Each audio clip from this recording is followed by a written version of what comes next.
Камелия Христова! Здравейте! Не се ли радвате да ме видите? Бяхте в студиото на Съдебен спор в началото на 23-та година. Тогава бяхте далеч по-възпитана.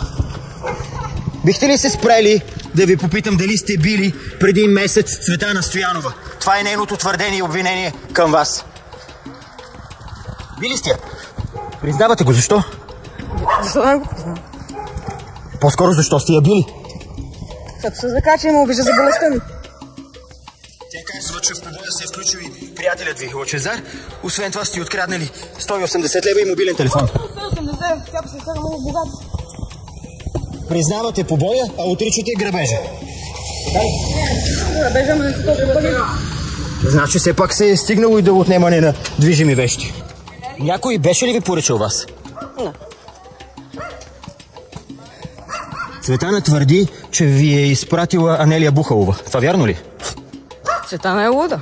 Водите с нея война и в социалните мрежи. Аз не вода нищо, тя си води. Тя На какво се дължи това? Защото си е хахала. Но се е фиксирала върху вас, върху Анелия. Провокирате ли я по някакъв начин?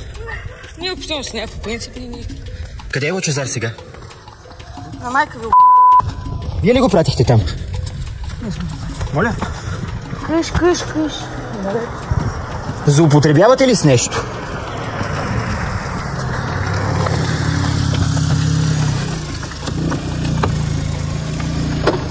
Адекватно ли е държанието ви, поведението ви?